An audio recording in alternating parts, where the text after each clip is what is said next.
Thank you for having me. I'll speak a little bit more about, on what my passion is and how I found my passion and how I'm pursuing it. So I am from my small days itself. I was quite passionate about, data, Excel, any numbers kind of, light me up. So I think if you go into some sort of small sort of family circles or parties, I have this friend who comes and, really bashes about old talk. Basically, if you're in school and, if you are, being given marks around after your term exam, I'm the guy who goes with a small mark sheet and asks, how much have you got, so that I can fill my small mark sheet. And then I have all these, total, average, all tabulated. And then the teacher comes trying to break it, a big surprise, saying, who's come first. And everybody knows the result here. And then I think one day it ended really badly as to, she thought, how do you all know already? And it's like, no, because this guy already does that for us. And then she got really mad and she tore up the paper and put it in the bin. And then it wasn't shredded, it wasn't that bad. So we took it back and put some sellotape and kind of. So talking about digital, I mean, this was in an age when 2000 where we hardly had a computer. It was a big thing to have a computer at home. And so I used to go to my dad's office and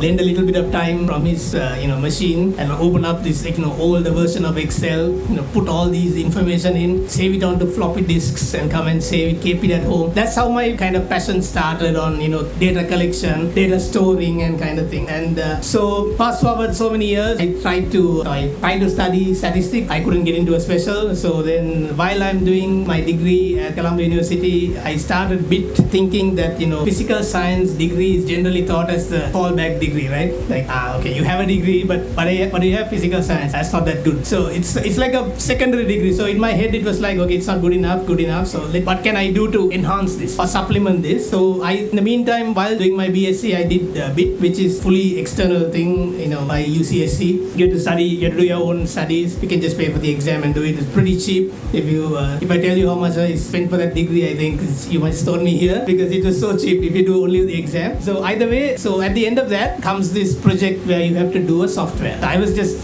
doing this degree just to get through, right? I have a ASC, I could have my BIT. I was not really focused on that. But then there comes this last bit that you have to do a software. And as usual, I don't know, maybe I can't speak for everyone, as I would do it, I just park it aside and keep it till it's really deadline day to submit it, right? And this is a software, you can't do that. You have to write code, you have to, write and explain why are you doing this software, if it's available in the market, what's different in yours. You have to do a lot of writing and all of that. Long story short, so I did a library system for Focus. It's not online at the moment, don't ask me why. No, we're not taking any questions on the library system today, okay?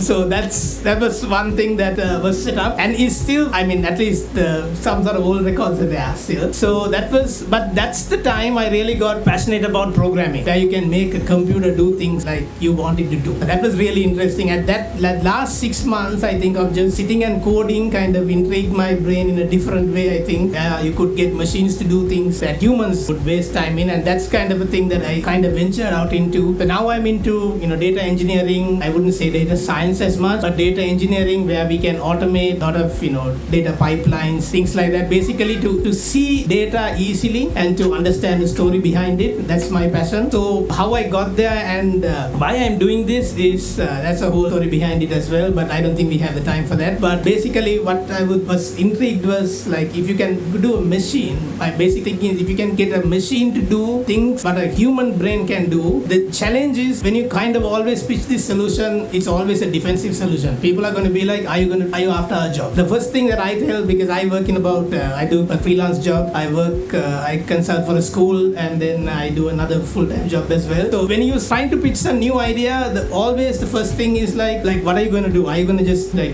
bump us off, or are you going to just take our seat off? But the only thing I always try and tell them and convince them is, if you can get a machine to do what you do, you don't need to invest your brain and your creativity for that. You just let the machine do that, free up your space and free up your time to do actual thinking that the brain needs to do. It's a really hard challenge to convince people of this, right? Because the moment you try to do something or automate something, first thing they're going to be like, okay, these guys, I think our job's obsolete. But so that's a challenge I constantly struggle with, because if you're trying to pitch a new solution, you try to kind of win them over first before you can even pitch the solution, because it's going to be a defensive battle from that. So that's my journey. I'm currently on that journey still of trying and seeing things where it could be automated, where you can basically free up human time time, creative time where the mind can be invested in doing things that only the mind can do. Don't waste that time doing simple clicks and things that can be automated. That's my story. I don't know if you have any questions. Again, reminder, we're not taking any questions on the library system.